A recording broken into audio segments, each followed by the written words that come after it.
Thank you. Did not expect that. Okay, but this is, yes, we don't want to get the cult of personality here. That's Stalin. Yeah, that's what happened to him. 1953. Yeah, but you knew that in your dates. Yeah. So, yeah. Can I just move on? Very nice. Thank you, Frank.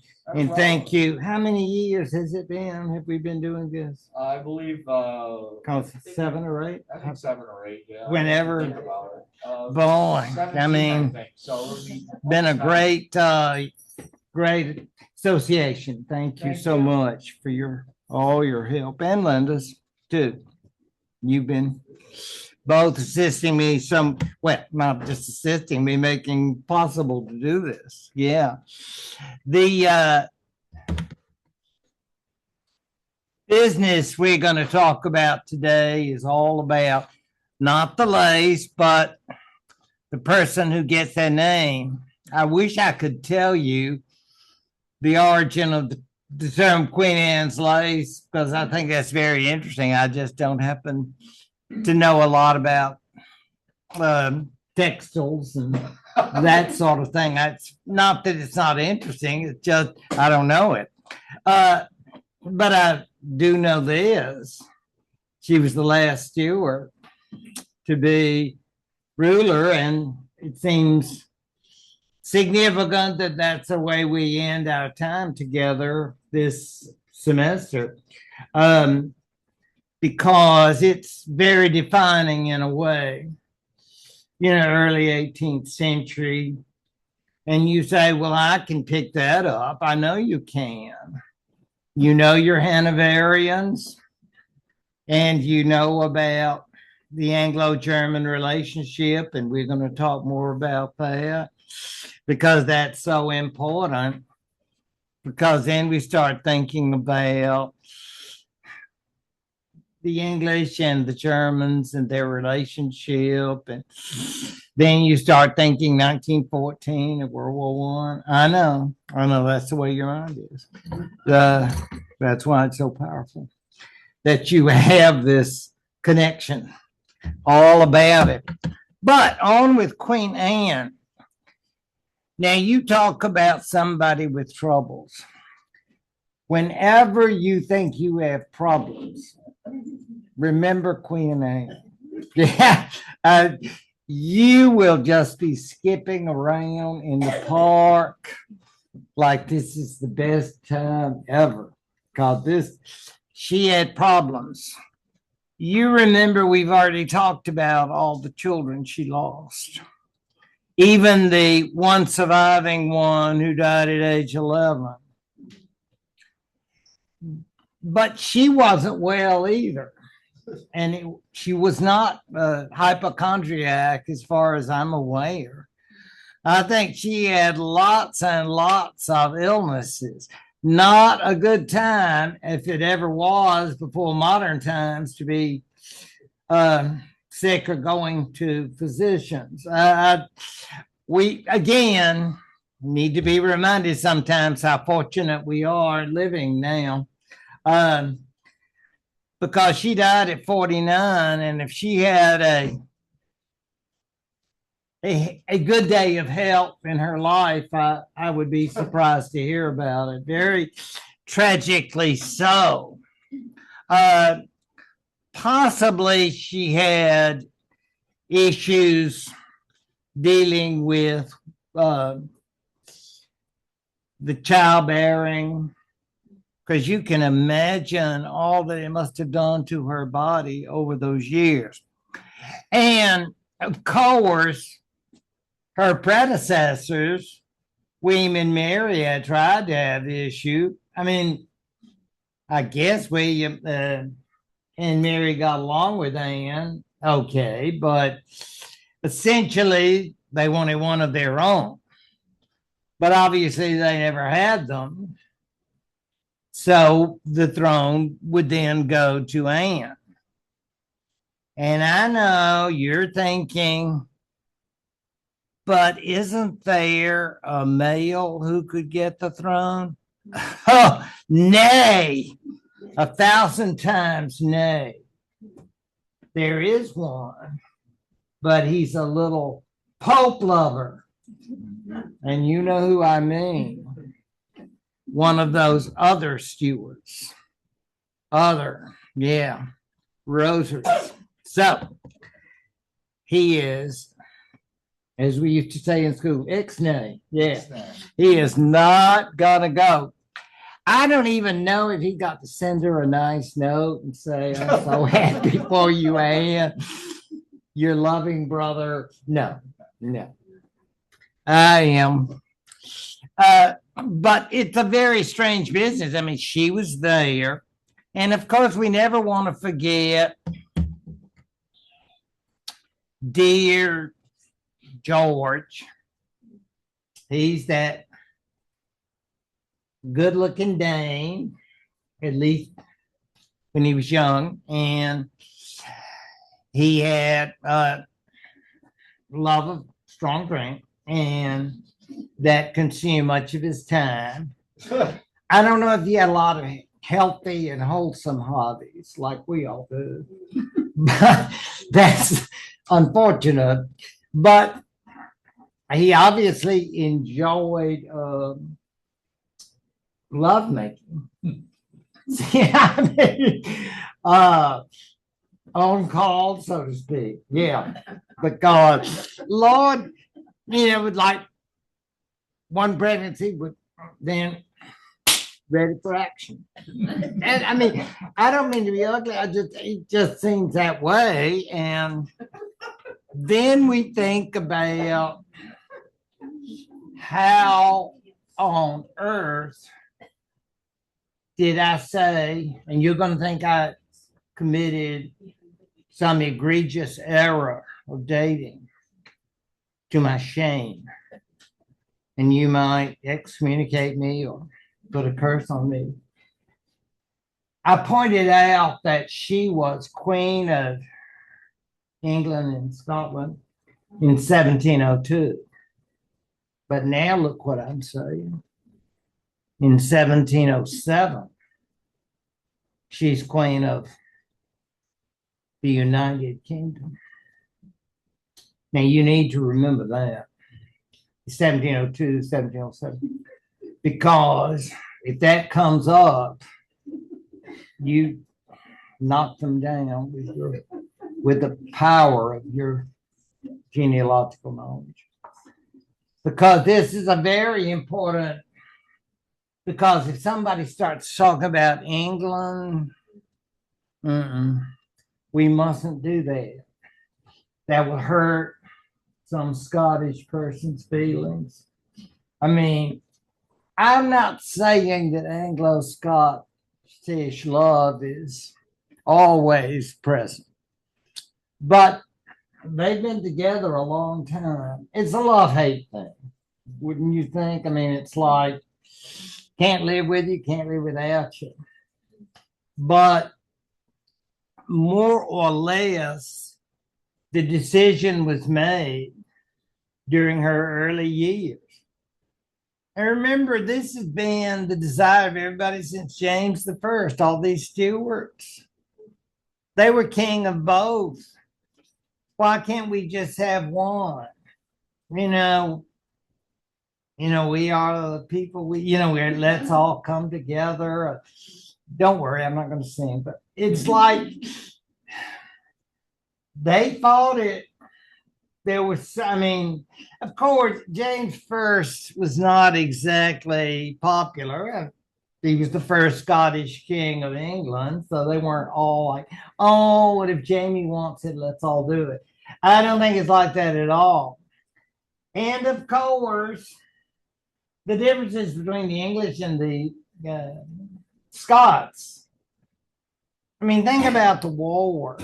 Many of you have been with me when we've done all those wars.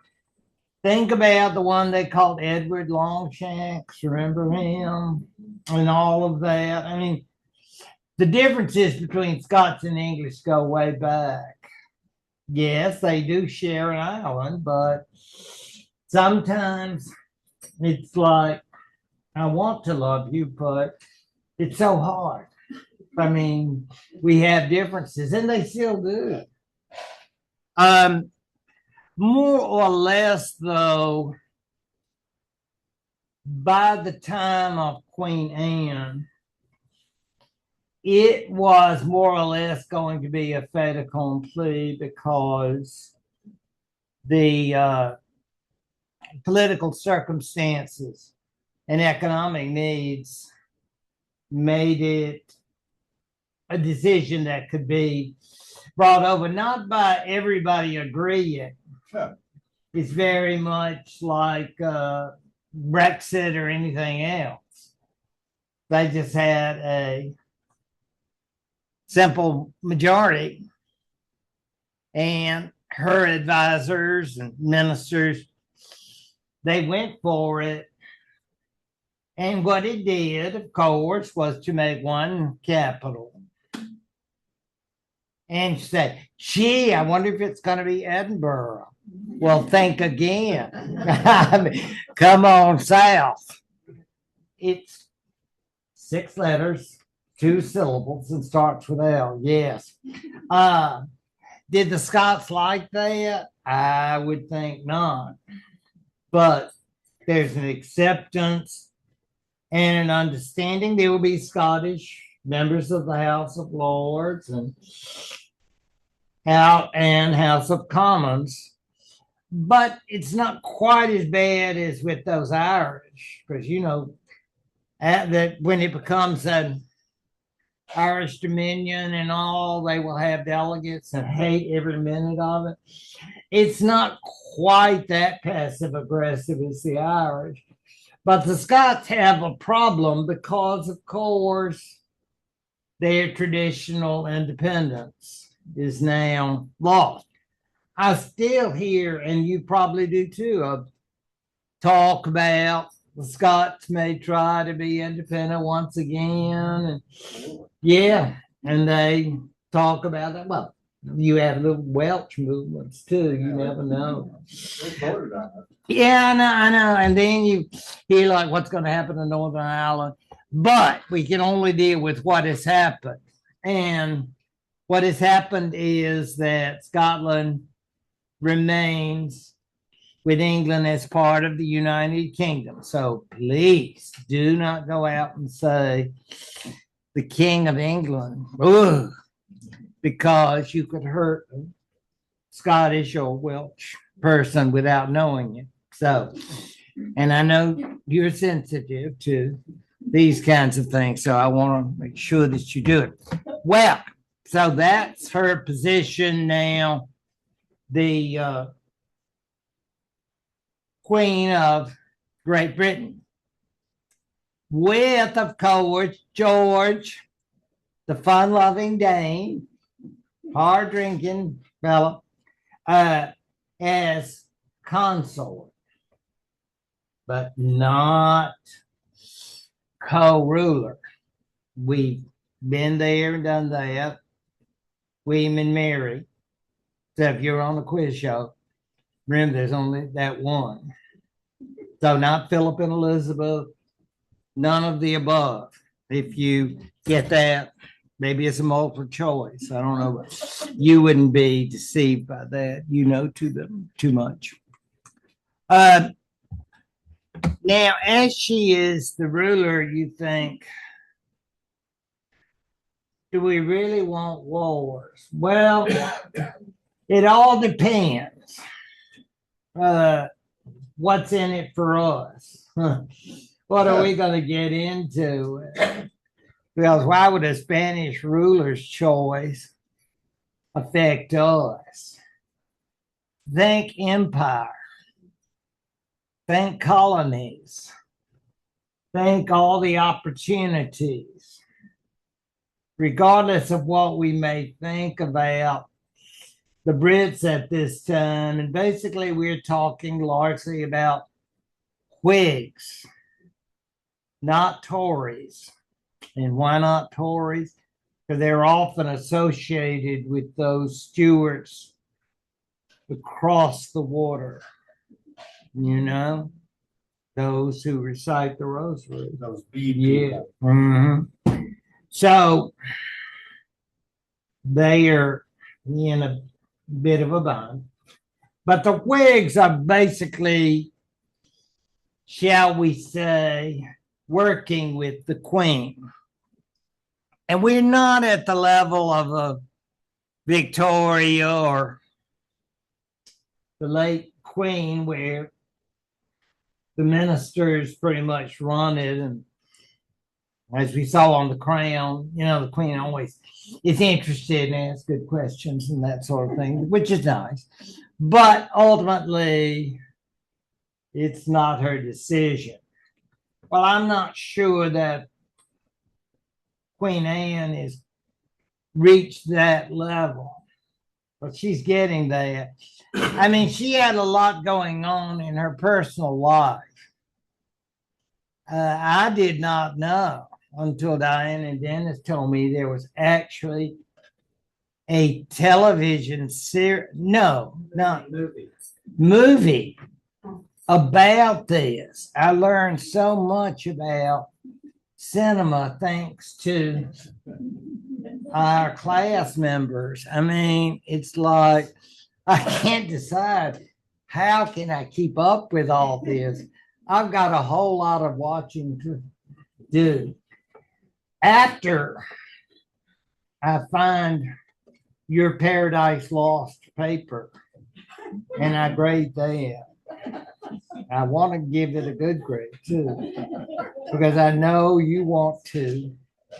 You've got some work to finish, but you're Milton. I mean, it's just, but I don't want to get off the subject here. I just want us to be aware of the fact that if they actually got Queen Anne in a series, were you as amazed as I am? I always think about, we do Queen Elizabeth or maybe Victoria, and the tragic love of Prince Albert and all that. But Anne, I mean, I'm just surprised. I mean, it is not, it's a sad story. No question about that. I mean, it's not only you sick, but then all those children and your husband is a drunk. It's not good at all. But meanwhile, she has to deal now with these military issues. And again, it's amazing, isn't it, to think about how this all happened and to understand it. And Lee, we were talking, remember you asked me about didn't they know? And now, I know. And now, the proof is in the pudding, my friend. Inbreeding. Yeah. You wonder why I ask you to not meet cousins and date. Now you know. Is this clear? Bless his heart, as we like to say in the South. I mean, Charles II, or Carlos, we would have to say. He was, of course, a result of many marriages between Habsburgs. They are, of course, Imperial Habsburgs and then Spanish Habsburgs. Cousin here, a cousin there. First cousin, second cousin, who's counting? There are levels of consanguinity, and sometimes we have to get a little, like a note from Rome, an okay, and like, we understand, love will keep you together, that was no song. But anyway, the idea of this particular end of the line, so to speak, with Charles II, he was probably sterile as well as impotent, I know. He died at, I know. It's not pleasant. I think he died of tuberculosis, but he lasted until 39.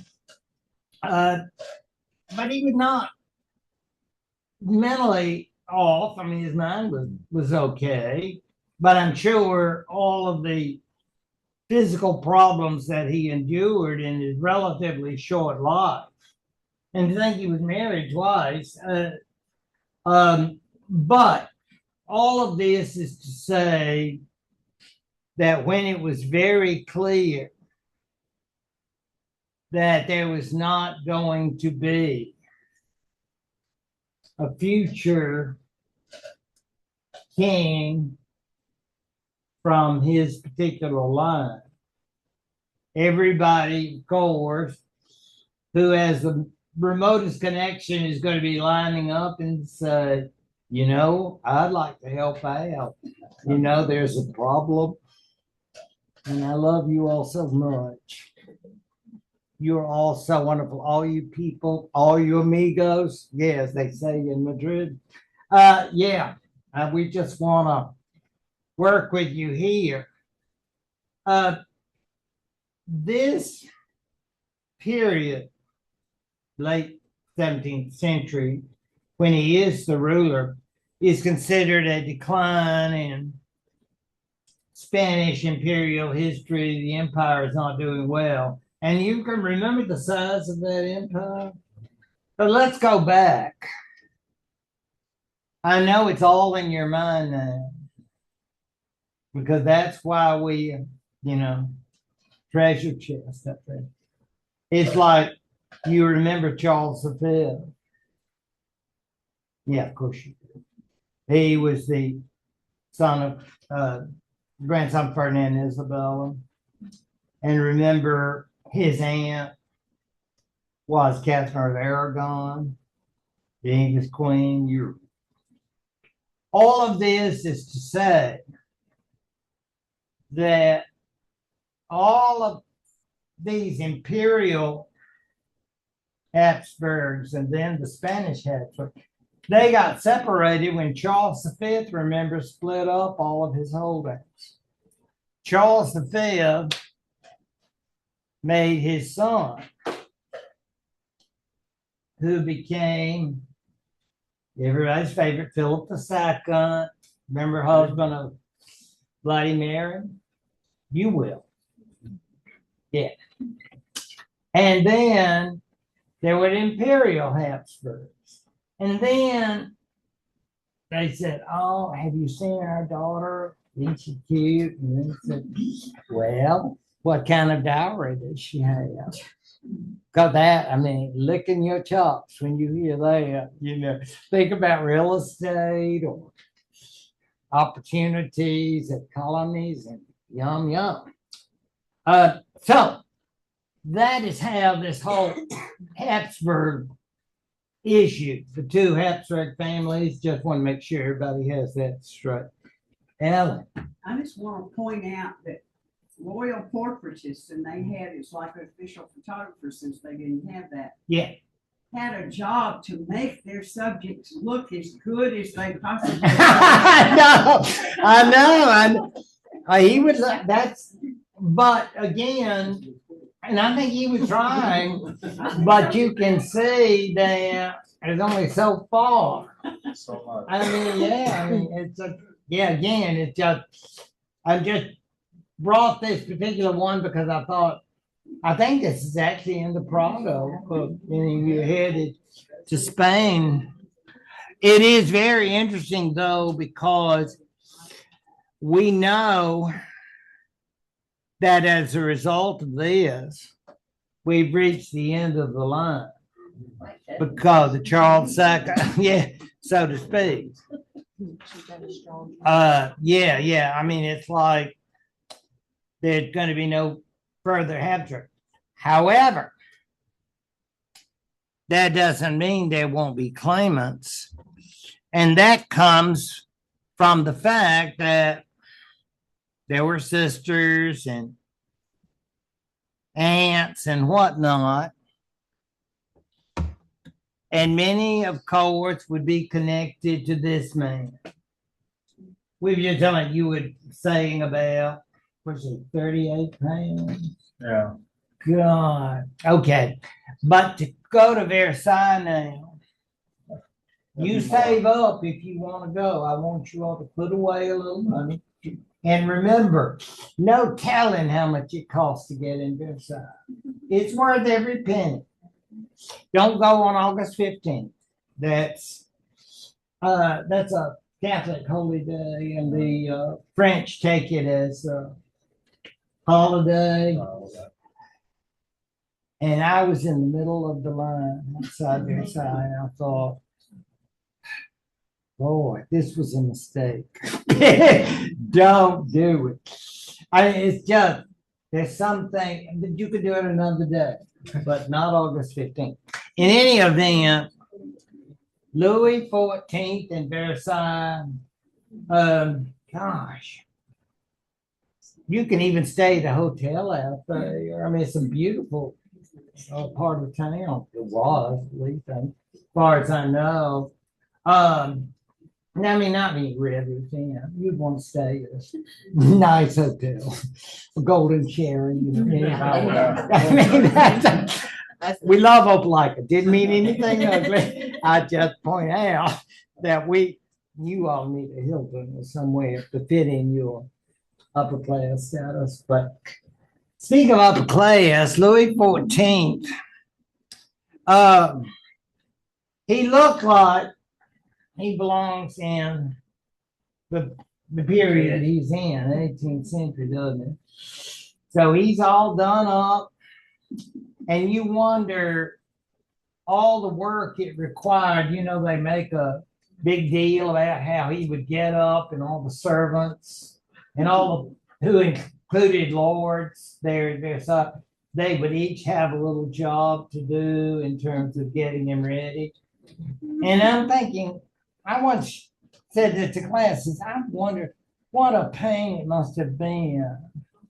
I mean, to be Louis, I mean, you have to go through and you can't do it yourself, but you got to have somebody do it because that was their little job, that little responsibility, people are, you can't do that, I do that, and they say, I'm this. So, yeah, the whole ritual of being Louis, as much as it would be interesting to go into him and all of that, this is not the place or time. But it's fair to say that Louis has a very important role in our story. We already remember, and I know you haven't forgotten, that Louis was connected to Charles II. And you're thinking, wow, I'm glad we had that genealogical tree so that I could commit that to total memory. Well, that's the kind of historical striver you are. Nothing passes you. Wonder Woman. Yeah, there you are. Always. And remember that Treaty of Dover when he provides funding for Charles II so that Charles II can make Catholicism the religion of England. This is not a time to go over the past, but just bear in mind, Louis had his finger in a lot of different pies because he is all about being number one. And many people have led the way for him, including a Roman Catholic cardinal who was sort of like his, what would you say, foster father, Cardinal Mazarin. Not to get into all of this, but when he realized his Charles II was, how you say, not well, and had bad health problems and clearly was not going to be a father anytime soon or forever. Louis XIV said, "You know what? God, I love you to death, Carlos, but I have the perfect solution. Because you know what? I'm married to a Habsburg and love her to death. And we have the cutest little grandson." And he said, "CC, Papa, I am willing to take upon the Spanish responsibility because I love you and I love the Habsburgs. I love everybody, all of that." So that was one claimant. Now, this is the sister of Charles II. And you say, wow. So it's a family thing. I would say so. I think it's Margaret Teresa was her name, but oddly, and I know some here would probably know more about this than I would ever know. But basically, it has a question that they do not get all of these, females don't get all these problems. I mean, they may have physical attributes, but she would become the Austrian Habsburg, because she was a Spanish Habsburg. And then she would come as an Austrian Habsburg's wife. She would then be Holy Roman Empress with the capital in Vienna. In any event, then they would have a grandson. So her side, they wanted their grandchild to get. So you got two. I'm not sure how Charles II responded to all of this pressure. I mean, he goes to meetings. I mean, according to my sources, he attends cabinet meetings. So they had plenty of issues. The Spanish did at that particular time, maintaining their empire. Then, so they had colonial issues, and then issues of maintaining Habsburg authority in Spain. But meanwhile, we have the issue of what if, may it never happen, what if something were to happen to the king? I mean, this is like life insurance policy. I mean, it's unpleasant, but we need to face it. And can you imagine all the, what they call it, political science, pressure groups, lobbyists, all of that? Because, I mean, it's like, wouldn't you be nervous, wreck, if you Charles II and his ministers and he'd say, "You are looking so good, Your Majesty." Wonderful. I hope every day is just another day of happiness with King Charles, licking those cheeks.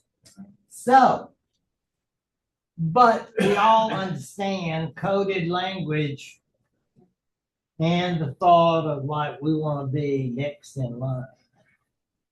Because those bursts of air are going to end sooner than later.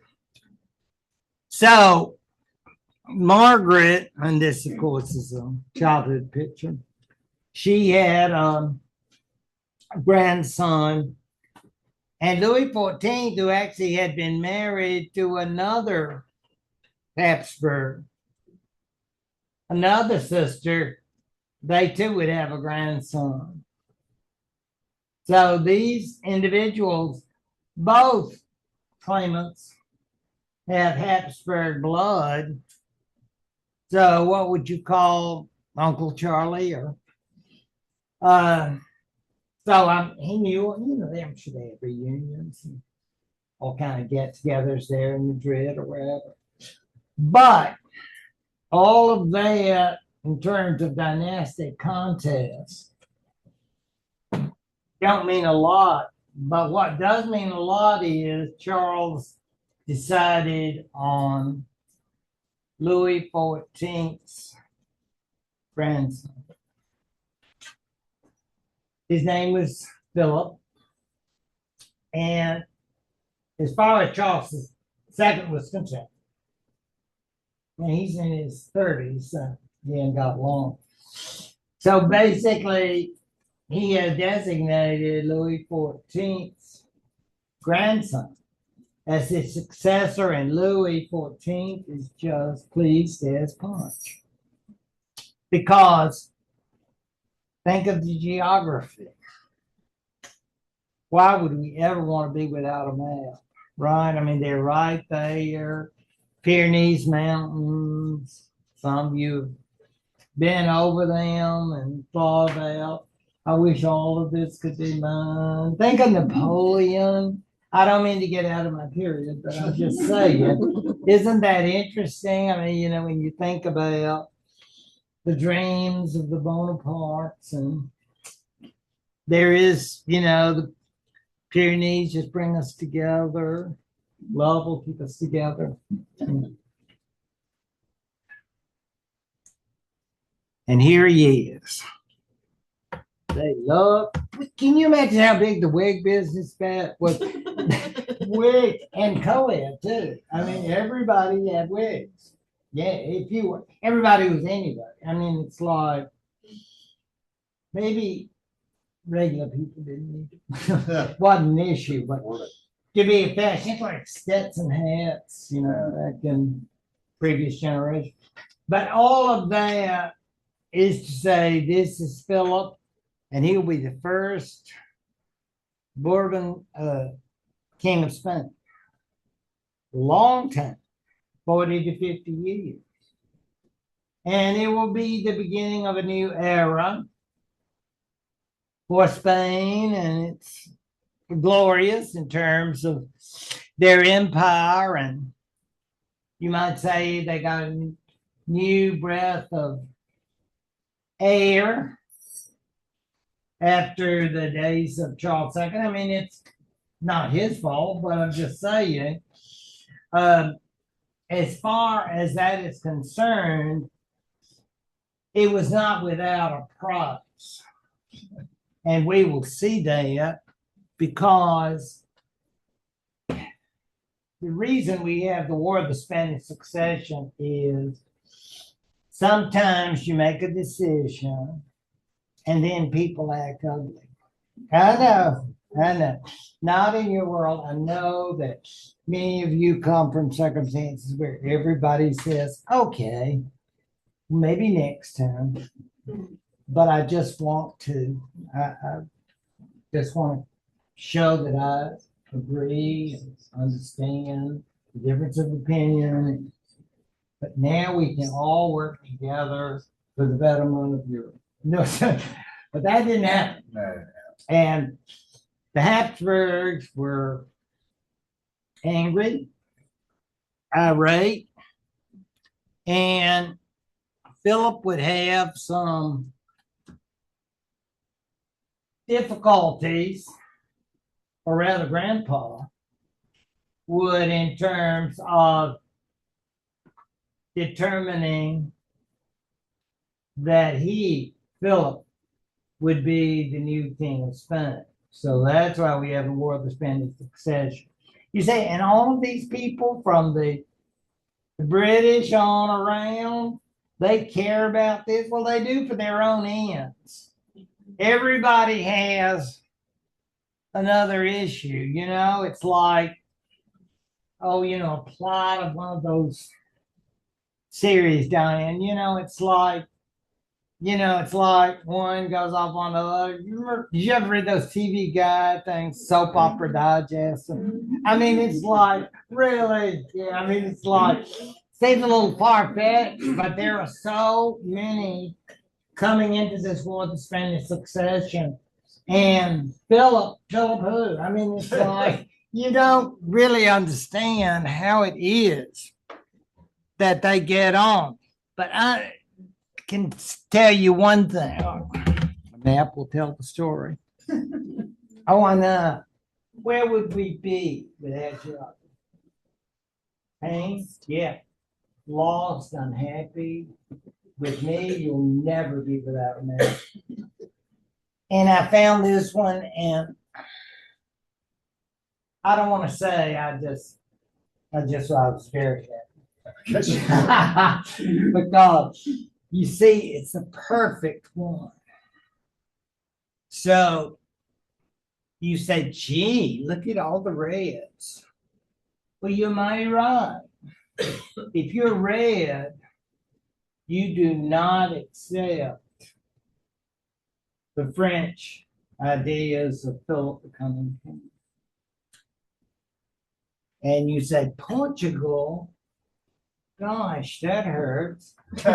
Because you see Spain and France, and that's a big deal, right? I mean, everybody say, obviously, they're going to be together because this is the beginning of Philip's reign. So naturally, he's going to do what Grandpa says up at their side. But by then, they moved out to the new house. Yeah, that took several van loads on this. But anyway, the idea is that whenever you see blue and see down there, Sicily, your friends, relatives, yeah. That's part of the territories, French territories. And you see the Spanish, and look there, look what we call Belgium today. And again, nobody goes around, let's have a plebiscite and see what side, raise your hand or say C, or, nobody, they don't care. I mean, it's like, we're going on this side. Like it or die. It's like they're not really asking. And of course, look in red, the Grand Alliance. Doesn't that sound? Yeah.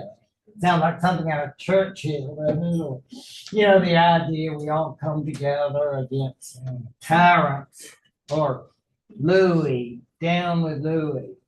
And you say, but I love me some Sun King. Yeah, I know. Well, it's just in this scenario, God, how the Anglo-French, even today, I wonder how much love is there. I mean, we were just talking about how the American public seemed to like King Charles III with his appearance. What was it, last week? And we think about, would he do a similar thing in Paris, and the French go, Viva Charles? Well, I'm just saying, I mean, we rebelled against the Brits, and yet our love is here to stay. No, but look at who's in there. Oh, and the Irish came along too. Well, they again did not get a vote in there. Yeah. So this is all part of the United Kingdom. Look at those Danes. That was probably because it was Prince George's family taking a break from his bad habit. And he said, could you all vote to join? So the Grand Alliance, so-called. So, yeah, look at all the Netherlands. Yep. And you're thinking, so these are Protestants. Well, not necessarily. But I'm telling you, politics can make strange religious bedfellows, because you've got some Catholics. And of course, you know what we've got in the east? We got those Turks. Yeah. So the different religions. So we won't worry about the east. We'll just worry about this particular area, which goes as far as you see to Austria, but there, because that's the center of the empire.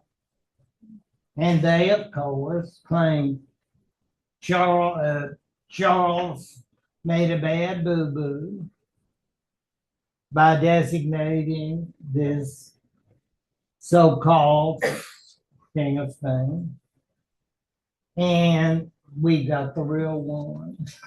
So why do the English care about that? Well, they are competing with Spain, colonies, and they, of course, don't care for the French. I can think we can attest that.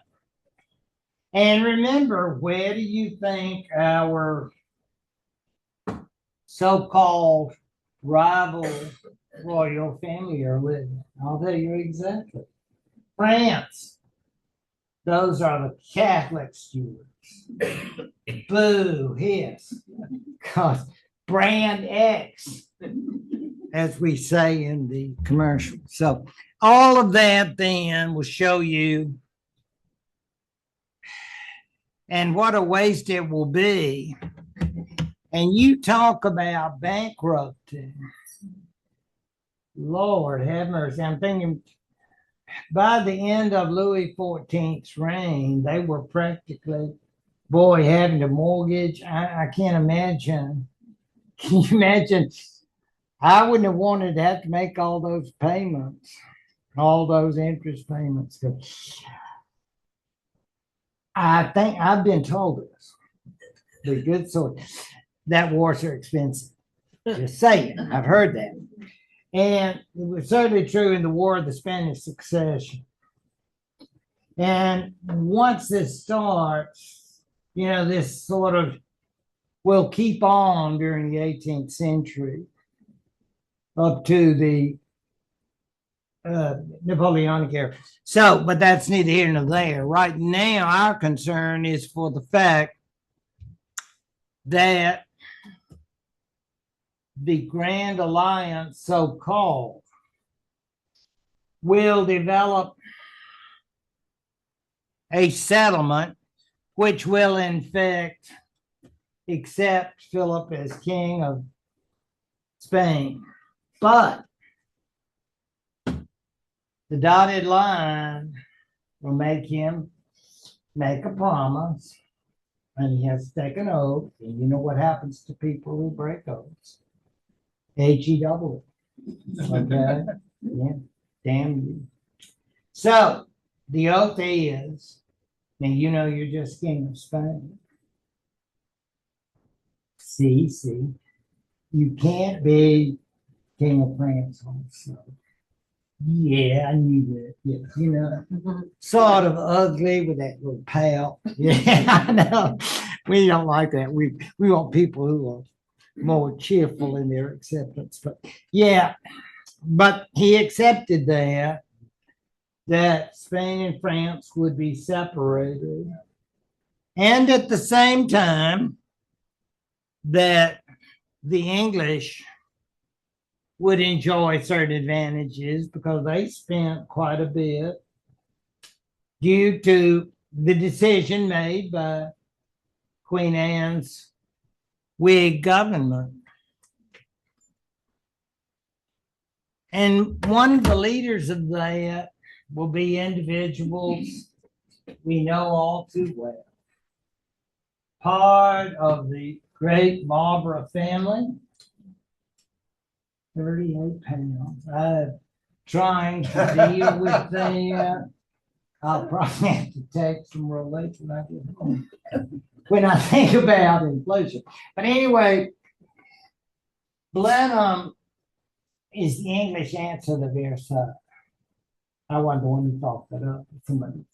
And I thought that's a pretty good idea. And you know, it's elegant, boy, is it? And can you imagine their gardening bill? I mean, it's not like that they go out there and say, I need to get my lawnmower, get a rider mower. No, I think they have quite a staff.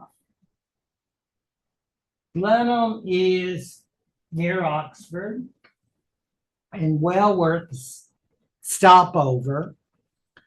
And of course, the Duke and Duchess now, I'm so sad, are both living there, but living apart.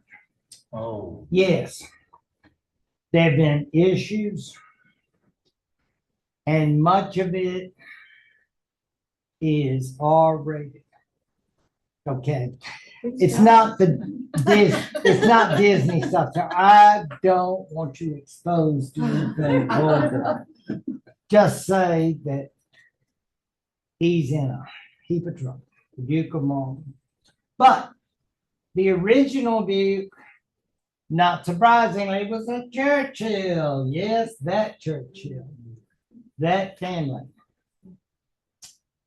And actually, as many of you know, Winston Churchill was born there. Yes, he was. Yeah. So they will tell you that in the tour. So you get that. Because, Americans, anything about Churchill, they will just go crazy about. But these particular pictures, you think, oh, wow. Were they originally Duke and Duchess? Oh, I think not. They were what I guess we would call climbers.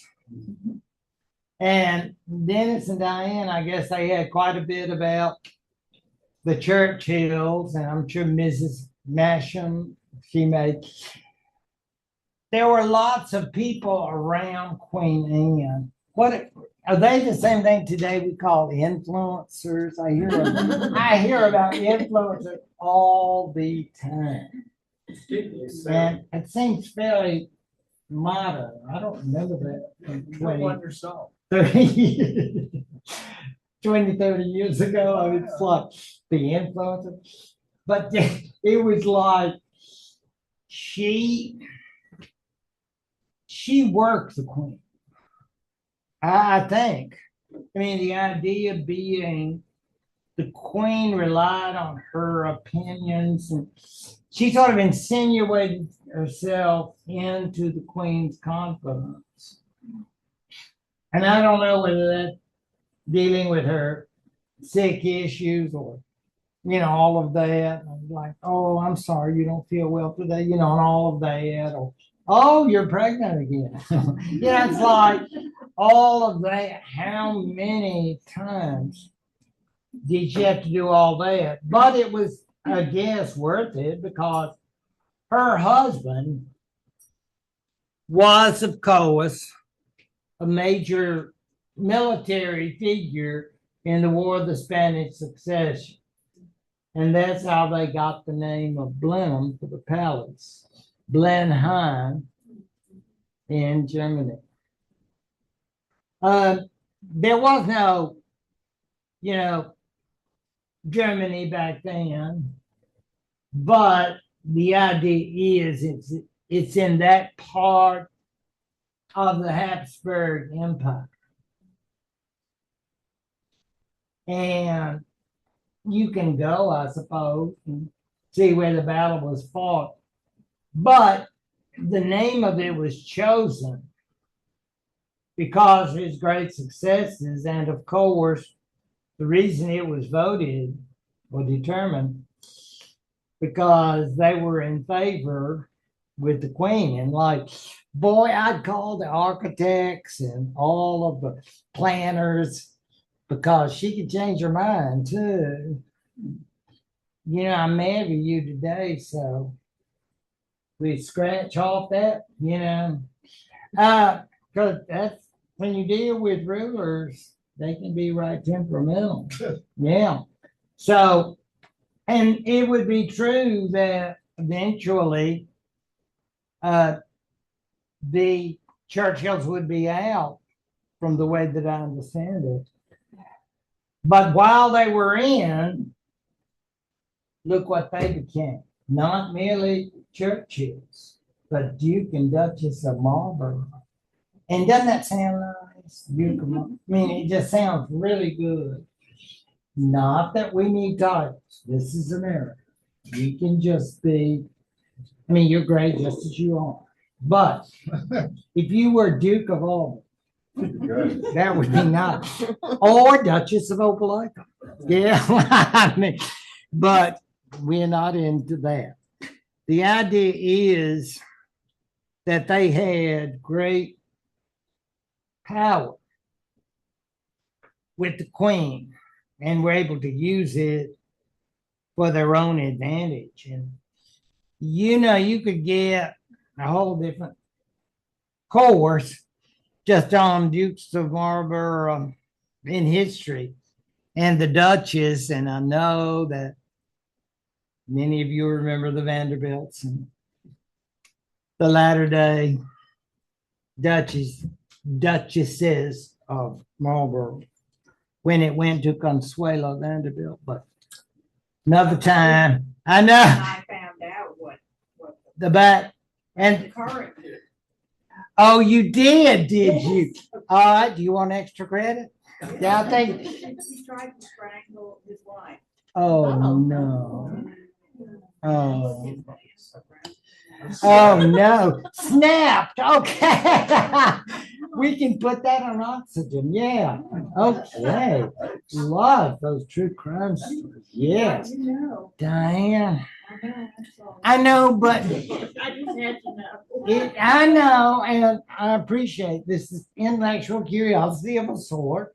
But these people, that sounds sordid. I mean, this is not the way we think nobility would act. You agree with me, don't you?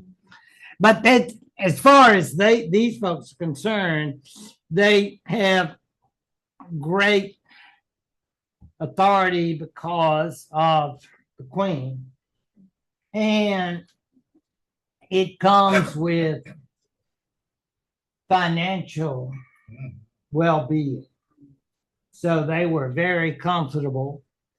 And even when they went out of, shall we say, influence, they were already secure. So that was okay too. This is, and in walking through that, I always see that's some fancy gardening. It's not like you just get out with your little, those sit down. Amazed. Wouldn't that? But I'm sure, I mean, they're probably all unions, the gardeners. I bet you they do right well. But yeah, it takes a lot of people, 38 pounds worth, to make the staff of Blenheim. Gosh, it takes a lot of people to run it. And I guess when they're not engaged in some sort of sorted activity, the Duke and Duchess can come out and greet people, but now I don't know.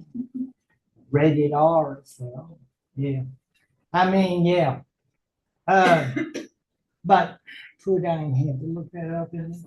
I know, and I don't want to condemn you, but I would rather you think about this like Epcot or something. Happy, and yet you've had to face some ugly things there online. But anyway, we think about what's beautiful. And do I need to add that they probably spend a lot of time and the Duke and Duchess separately, probably spent a lot of time in London, where the action is. But because a lot of the times, this is like tourists. And I mean, it's like I guess you're really excited when you see all these people, you know, Jim and Madge are out there, you know, with the Polaroid and say, stand over here. And, yeah.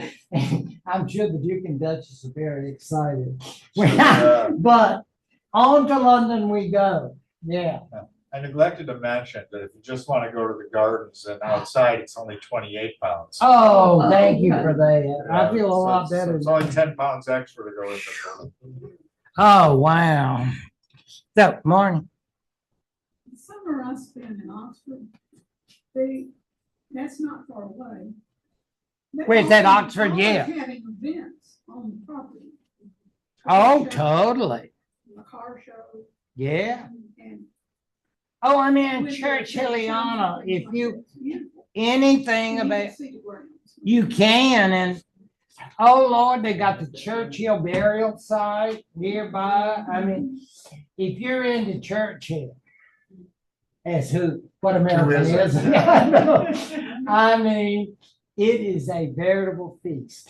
Yeah, you can't get enough. I mean, because all the Churchills are buried, there's a cemetery to see it all, so I don't want to, nothing sordid and modern. I don't want to bring up any of that, but we just want to think about the late great Sir Winston, yeah, and how wonderful that is. But yeah, as far as this goes, but you got that discounted price. All you can do though is just see the gardens. You can see the gardens and But something else, but then- you can't go in the building. Oh, well, I'm not. The building and the whole package is 38 pounds, but if you don't want to go into the palace itself, it's only 28 pounds. Oh, well, I'm not, no. No, I'll save my money up to, I've got enough to go.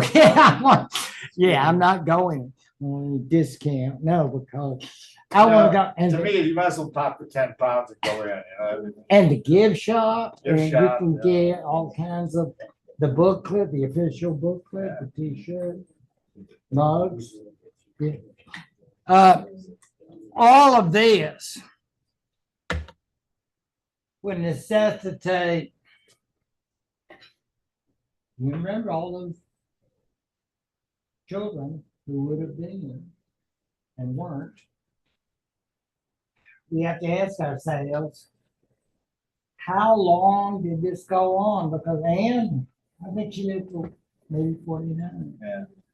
Yeah. And again, her health was not good, but you think about, again, the medical implications of that many pregnancies.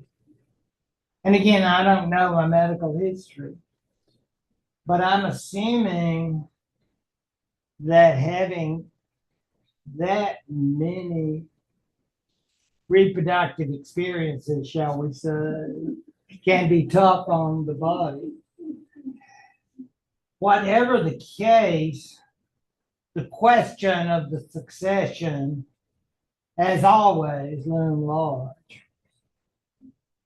Because, and then you're thinking, maybe we need to reach out to our Catholic friends. How right you are. Well, Right. You know, in fact, no Jesuits allowed. yeah, oh, my skin is crawling. I know. Yes, we just want to bring Luther out when you say that word. But the act of succession, in case anyone gets an idea of letting those people, the young or the old pretender, because he's around at this time, and you say, thanks to my enormous knowledge, I am well aware of the fact you mean James the Third, because you learned your trade and your chart. I know. Would that everyone else was as genealogically secure as you.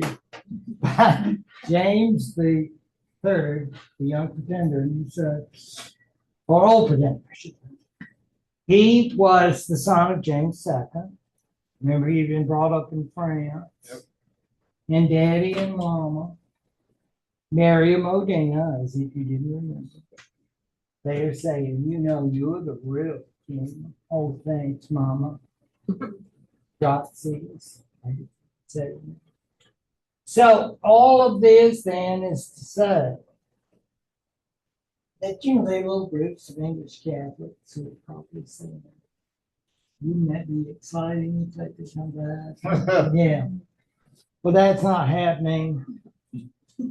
This is Whig country. And so the act of succession basically says Catholics need not. So that would include James the Third, so-called, and remember his son, Bonnie Prince Charlie, the Young Pretender, and then of course there's not. That's it.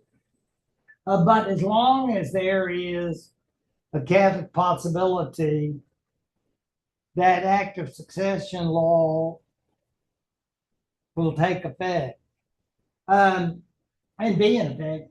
And I told you about the rumors when the now King Charles III was actually dating a Catholic when he was Prince of Wales, and how people got all excited about. I know. And it's amazing to think how the world has changed. Thank goodness. It was 50 years ago, whenever that was, when that went on. I'm sure Charles dated, well, we assume Charles had a variety of dating experiences. Well, I have a question. Yeah. Okay. After the act of, because I'm not sure, after the act of succession, is that when the King or Queen of England became defender of the faith? When does that occur? Oh, no, that was back. It was earlier. Remember? Yeah, remember. Mm-hmm. Yeah, okay. Remember that was Henry VIII. Well, okay, but I mean, you had Catholic kings after that, sort of, you know. Well, yeah, but I mean, they kept the title. They kept the title, all right. So- Oh, yeah. It wasn't like they were going to return it and say, Holy Father, we're not Catholics anymore. So we decided, you know, it's like slightly used, but. Well, see, it seems to me you can't be defender of the faith and then be Catholic at the same time. Okay, that'd be me. Oh, no, you have to be Church of England. Yeah, Church of England. Now I'm not so sure. Know the story. But the world's very different. But all of this is about Anglicanism. And I might add that if you think about when they united under Queen Anne, Yeah. that did not mean they had to accept the Church of England. They had the Church of Scotland. And everybody will remember that's Presbyterian. Yeah. So you got your Scottish church, you got your English church. So don't you be bringing those prayer books around us. Marnie, we have to be real careful. Don't mess with the Scots, because they want those Presbyterian ways. Greatest hits of John Calvin, right? We know about that. So, yeah, that's interesting, isn't it? When we think about the different churches. I don't know why I thought about that, but Yeah. just the minute you mentioned that defender of the faith, that seems so ironic to me that was given by Leo X to Henry VIII. You go out in the streets tonight and ask how many people, they will be impressed. Might even I think give. this is when this really took over, as you had to be defender of the faith now that you can't be Catholic, okay, after 1701. Yeah, but I mean, again, it's Church of England. Yeah, you have the That's- Church of England. But that's a true faith for them. Yeah. I mean, sort of like a moving determination. Yeah. And Catholics, you're now alien and foreign and bad dude. Yeah, dude. Yeah. See, I No can king for you. that's. With the Irish, more Catholic. Oh, yeah, We're dancing around, but they're still there. they're there. But those who escaped Cromwell the survivors of that, yeah. I mean, but they are still persona non grata. I mean, there's only one defender of the faith, and the capital F faith is Church of England. And have you ever heard of the Church of Ireland? I think it still exists today. Well, basically, it's an Anglican church in Ireland. So you've got friends living in Dublin. Don't ask them about this, okay? Because, but it still exists. It was the established Anglican church in Ireland. Now that's a fun fact that you may want to keep it to yourself, but Church of Ireland, because I guess in the day, in Catholicism, to be an Anglican in Ireland, no, it wasn't like you're my brother, you ain't heavy, but no. No kumbaya for Here's you. an hand grenade. Yeah, exactly. Yeah. There he is. Yeah, it was the daddy. Yeah. And that's all of the children. So he, I believe he survived the Queen, but more or less, Prince George of Denmark merely fulfilled the role of consort. I've never read about him having any great political influence. I mean, clearly the Anglo-Danish relationship was already pretty close because the Danes were Protestants. So, the mighty fortress is our God and all the rest. The Danes, in so far as religion is concerned, were already part of the Protestant fold. So, and think about the relative proximity of England and Denmark. So, all of this means that it seemed like a good idea at the time that Anne and George, and again, I don't know enough about the history of pregnancy to be able to say if he had anything to do with it was the fact that he was siring all of these children, or this was all because of various health problems that she had. Yes. Dr. Google said that she had very possibly had lupus. She had rashes on her face, and I think the mask of lupus, and there was something else with something, phospholipo. Yeah. I read that too. I And mean, that caused miscarriages, among other things. could you imagine? Yes, over and over, but again, the desire to have a continuation of the line. And of course, I guess they just knew nothing about reproductive. I wonder how many years spanned the 17 pregnancies. You know She how died many? young. I don't know how. Oh, yeah. And the little boy, he made it to 11. Yeah, but I don't know was he the very last of the pregnancies? No, Oh, there were even more after him.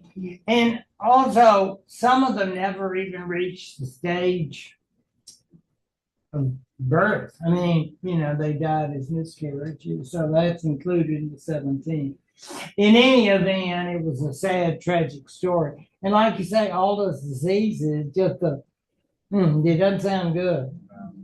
And again, her personal life, could you imagine with these Churchill and Masham, these